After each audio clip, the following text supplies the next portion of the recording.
Salve viatores, and welcome to Let's Translate Phaedri Augusti Liberti Fabularum Aesopiarum Libri Quinque, or the 5 books of Aesopian Fables of the Freedmen of Augustus Phaedrus, or, simply, Phaedrus' Fables. This is a collection of fables written around the 1st century CE by, well, Phaedrus. I'm not going to be translating through all of them, just a selection of a few from each book that I liked, thought were interesting, or just plain odd.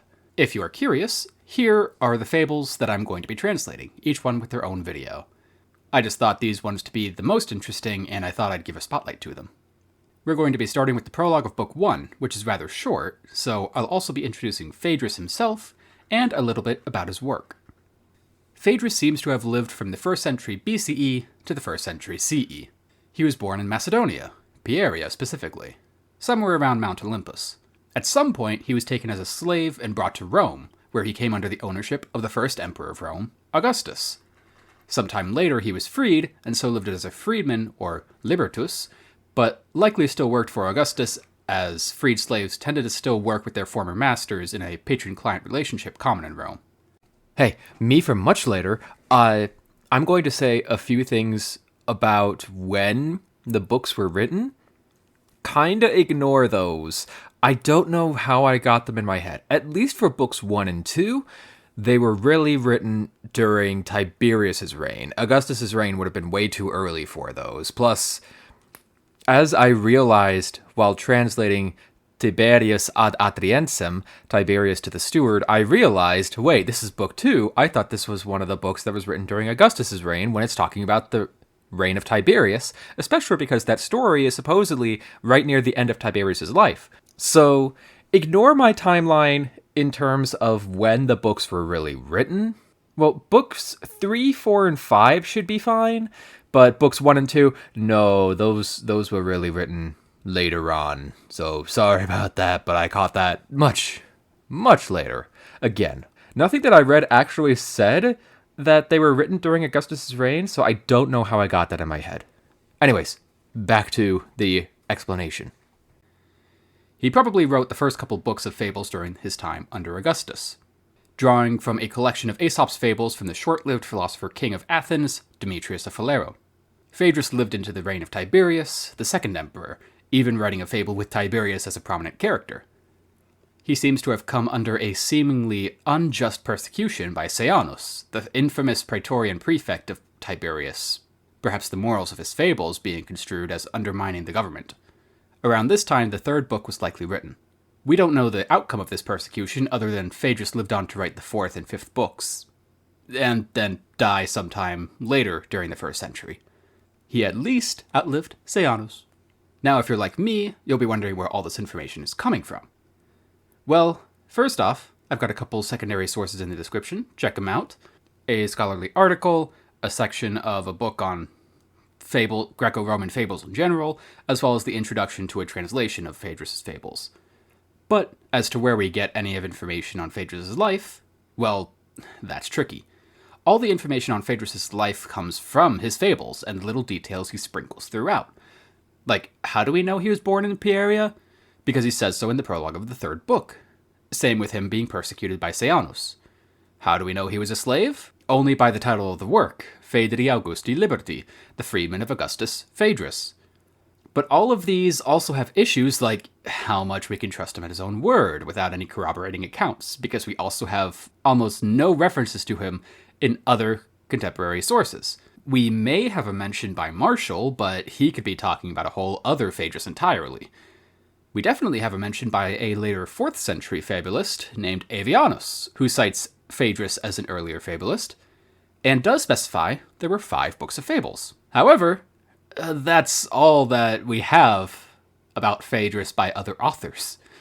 So we have to rely on Phaedrus' fables to get a glimpse at the author's life, which means we can't cross-reference with other works and have to do some speculation. We may find more information in the future as the differing lengths of each book and the lack of an epilogue for just some of the books, hence the few manuscripts we have, could be incomplete. We basically have 2 main manuscripts. One is the Codex Pythagoreanus from the 9th century, which is the manuscript for the 5 books. There's also a selection of about 30 more fables, not in the Codex Pythagoreanus, transcribed by a guy named Perotti in the 15th century, which scholars say are genuine to Phaedrus. There's also the fact that, spoilers, no trees will be talking in any of Phaedrus' fables. But the prologue mentioning talking trees suggests that there would be. Will we ever find these lost fables and piece together more of who Phaedrus was? Probably not, but who knows? Stranger things have happened. Now I'd like to talk about the work itself, going through the Latin first, and talking a little more generally afterwards. So, Phaedri Augusti Liberti Fabularum Aesopiarum Liber Primus. The first book of Aesopian Fables, genitive of course.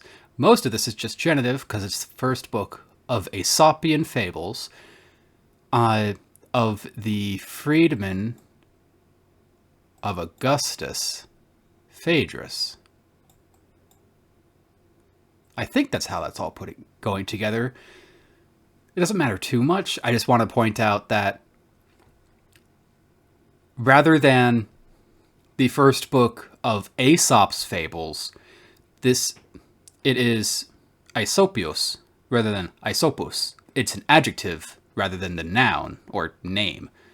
So it's Aesopian rather than Aesop's Fables. So potentially, Phaedrus is not translating directly Aesop's Fables, but just writing fables in the style of Aesop. Aesopus auctor quam materiam reperit. So Aesopus is our subject. Auctor is a describer for Aesopus. Quam is weird. I'll get to that in a second. Materiam reperit. So Aesopus, Aesop. Auctor. Auctor is like the author or creator. So the author, Aesop, reperit, to the verb next, third person singular perfect, active indicative, from reperio, means to find, discover, learn, invent. So I guess the author Aesop created, invented, materiam, the material, quam, relative pronoun, and this is like accusative, it doesn't, it's weird because I'm pretty sure the relative clause is this whole part, but quam is introducing it, but it's not directly before it. Honestly, this part confuses me a lot and looks very weird, but I have an explanation for it, or at least a possible explanation, which we'll get to in just a second. Hunc, this, ego, I, Bolivi is an infinitive versibus scenariis. Oh no. Wait. No. It just looks weird. Polivi is not the infinitive of polio. It's just the first person singular perfect active indicative. Looks kind of like it could be an infinitive or something. But Aesop the author invented the material, this which like I said, from polio, kind of refined or perfected, polished. Let's go with polished. This which I polished with. So versibus is verses, dative or ablative, but I think it's definitely ablative. It's from versus. That's the nominative form. And scenarios, from scenarios, is like groupings of 6. So I polished or perfected with verses of 6. Essentially, he put it into hexameter. And that's why I think quam is weird. because it's for the meter. If you don't know what I'm talking about, Latin poetry works a bit different from English poetry. English poetry can be in meter, but most people associate English poetry with rhyming, really. Rhyming at the ends of the lines. Latin poetry, as well as Greek poetry, was much more about the meter. Everybody should have at least encountered meter with Shakespeare in high school. There, the meter was iambic pentameter, which iambic means it's going combinations of two short long syllables. Da-da, da-da, da-da. And there are 5 of them in the line, hence pentameter. So here, with iambic hexameter, it's da-da, da-da, da-da, da-da, da-da, da-da. Or at least, usually it is. Because these lines are weird, but first, why Quam is here is probably for the meter. Because Latin authors frustrate me to no end with what they will do just for the meter. It's why I prefer prose over reading poetry. I just can't get the meter right, especially scanning it. So, alright. So thankfully, the book of the translated fables does scan the first couple lines of the prologue. And so let me actually real quick. So I'm just having the Latin in the English column just for demonstration purposes of the meter. So apparently the meter goes like a, so, bus, au, auk, tor, qua,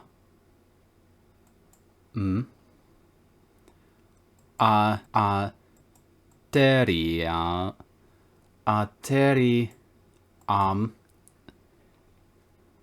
re, rep, erit, hunk, ego. No? The O. I guess that's being elided? Hunk A. Hunk egg. Believe. We.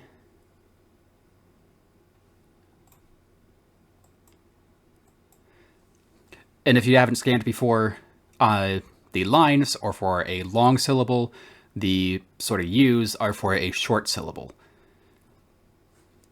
Believe. Where. Sibus. Sena. Riis. So this, like I said, it's supposed to be iambic pentameter.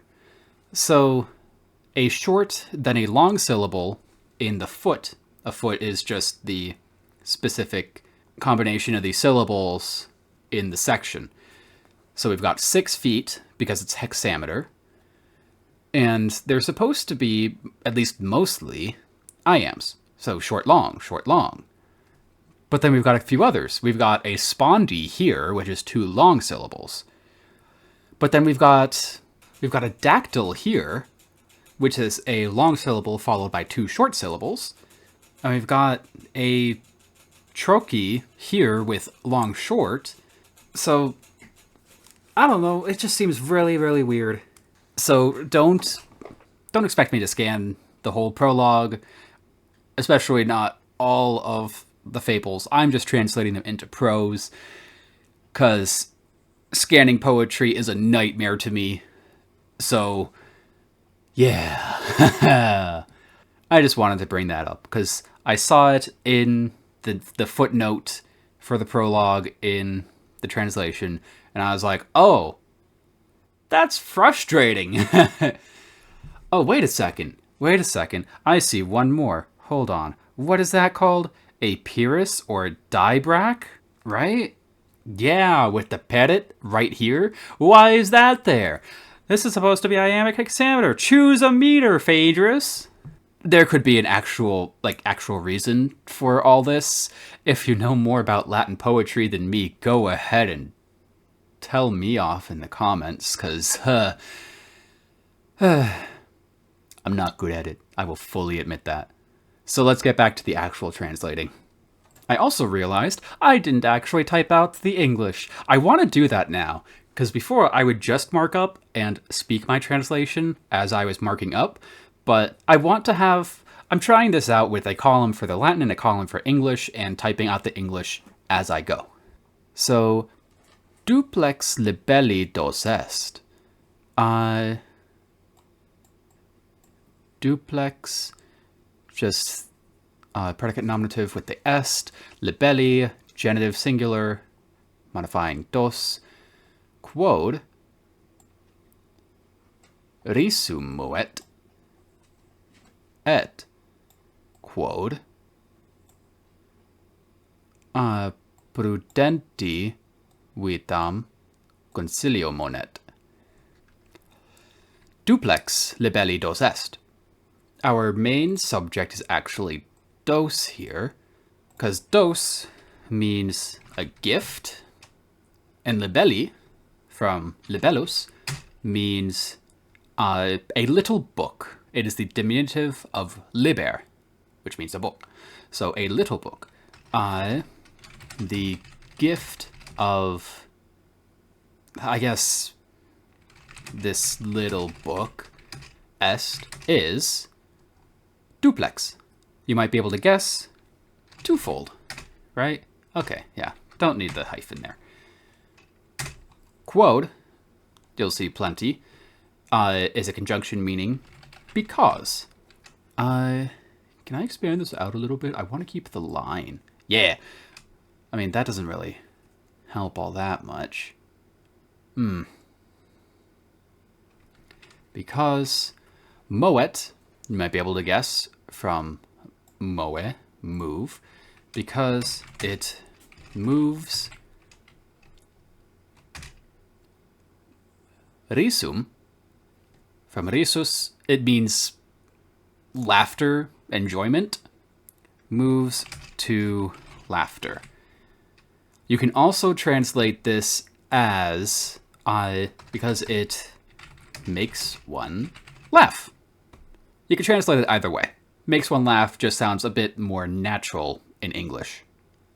So I think I'm going to keep it like that. Et, of course, and because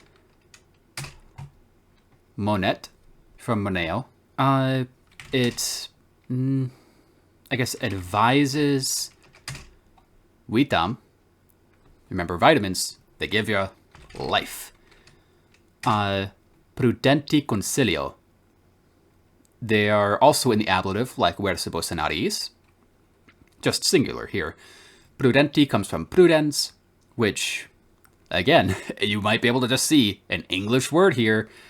So, advises life with, because ablative of means, with prudent or wise, consilio, from consilium.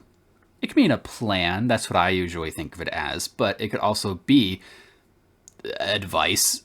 I don't want to use advice, though, with wise. My secondary would have been wisdom, but I just used wise with. Let's do prudent wisdom. There we go. The gift of this little book is twofold, because it makes one laugh, and because it advises life with prudent wisdom. So Phaedrus is basically saying that the work that he's done, like perfecting or polishing the material invented by Aesop, the Fables, I have a different word than gift that I want to use, but it keeps leaving my head. But the gift of it is twofold. It's enjoyable, entertaining, makes one laugh, and it gives life lessons. It advises life with prudent wisdom, which, yeah, that's exactly what a fable does. I'm assuming you all know what a fable is, but I'll just explicitly say it after we're done with the Latin. Calumniari si And calumniare is definitely an infinitive. Quis autem voluerit, quod arbores loquantur, non tantum ferae, fictis iocari nos, more like, ish? Well, not really. That's weird. Hold on. Memeneret fabulis. Calumniari si quis autem voluerit, quod arbores loquantur, non tantum ferae, fictis iocari nos memeneret fabulis. So si is a conjunction, meaning if. If quis is a pronoun, usually is who, but someone. Autem is an adverb, usually meaning however, but usually would put however here right after the initial if. If someone, voluerit is perfect active singular from volo. Well, oh no, right. I think this is actually future perfect. We'll get into that in a second, because technically this could be either future perfect or perfect.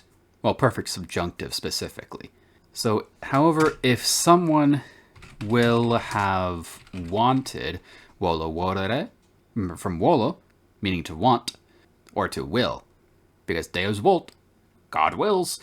If, however, someone will have wanted calumniari, infinitive, so they will have wanted to depreciate, to slander, like essentially to falsely complain about something, I guess. Hold on, I think I thought of a decent word for this while I was sight translating. Deride. Yeah, that's nice. To deride. Did I say what the standard form is? Calumnior. You'll find this under calumnior. So if, however, someone will have wanted to deride because, quote again, arbores, trees, arbor, arbor day, it's about trees, loquantur, that is from the verb loquor, third person plural, which means that it's not whoever the someone is, the subject to it has to be arbores, because quis is singular, arbores, plural. And loquantur means to speak. So because they speak. And remember that though this looks passive, normally for an active verb, it would just be loquant. And the or ending would show that it's passive, but loquor is a deponent verb. It will always look passive, but it is actually always active. Because trees speak, not tantum can mean only, so not only. Ferae, from fera, we get the word feral from this, beasts. So if someone, however, will have wanted to deride because trees speak, not only beasts, I think in English we would usually have not only beasts speak, but trees also. But this technically works. Fictis iocari nos memeneret fabulis. Let's start with the verb, memeneret. They in the singular will remember, because this is also future. It is from memini, to remember. They will remember, I guess technically nos is the object, because they will remember us, but it's not really they will remember us, it's that we remember we, iocari. Nos is acting as the subject of the infinitive here. So we, iocari, comes from yoko, right? I think that's the standard form. No, it's iocor, because it's a deponent. I should have guessed, because if it was not deponent, it probably would have been iocare. but yokari because we jest or joke or play. Fictis comes from fictus. We get the word fictional from it, or just fiction. With another set of ablatives, we play with fictitious fabulis. There's our word. Fabula. Fable. Fables. Technically, you could just say stories. That's how you're generally taught at first to translate fabula. So there we go. Yeah. If, however, someone will have wanted to deride because trees speak and not only beasts, they will remember we joke or jest or play with fictitious fables. Now these few lines, they are using a condition, as, shown with see if. This specific condition is formed with future perfect in the actual condition, and just future in the result. It is the future more vivid. So if they will do this, then this result will happen. So, as we've seen, fables, as understood by the Greeks and Romans, were invented by Aesop, a semi-legendary Greek slave. He wove stories about beasts and plants and just people as well, going through situations that lead to a life lesson. Phaedrus takes many of these stories and adapts them not only into Latin, because again, of course, Aesop was Greek, so the original fables would have been in Greek. Phaedrus is one of the earliest authors to actually translate them into Latin. But of course, he didn't just translate them into Latin. He changed them, translated them into verse, or at least iambic hexameter. And as we'll see going through the fables, my selection of fables, Phaedrus not only translated the original Aesopian fables, but some are Phaedrus originals. Like I said, one of them is a story about the Emperor Tiberius. Some feature Aesop as a character. Some are focused on Phaedrus himself. Some are honestly more cynical than instructive, or even just amusing. I hope you'll see some differences in how each fable feels in my selection. But that's for next time. Let's do a Latin reading and an English reading of this prologue before ending this video off. Aesopus auctor quam materiam reperet, hanc ego pollivi versibus scenariis, duplex libelli dos est, quod risu moet, et quod prudenti vitam consilio monet, calumniari siquis autem voluerit, quod arbores loquantur, non tantum ferae, fictis iocari nos memineret fabulis. Aesop, the author, invented the material, this which I polished with verses of 6. The gift of this little book is twofold, because it makes one laugh, and because it advises life with prudent wisdom. If, however, someone will have wanted to deride, because trees speak, not only beasts, they will remember we play with fictitious fables. And so we come to the end of Phaedrus' little introduction to his own fables. If you've made it this far in the video, then thank you very much for watching. None of the other prologues are actually included, as you saw at the beginning of this video, for the rest of this series that I'm going to be doing, because the next several videos will be fables. Despite the fact that we get a lot of information on Phaedrus' life from Book 3's prologue, I just decided we're just going to do the fables, but Book 1's prologue just introduces fables well, so I thought it was very prudent to do that. But I hope you join me for this little journey through Phaedrus' fables, starting next time with Lupus et Agnus, the wolf and the lamb. So until then, remember to spay and neuter your pets, Et valeti, viatores,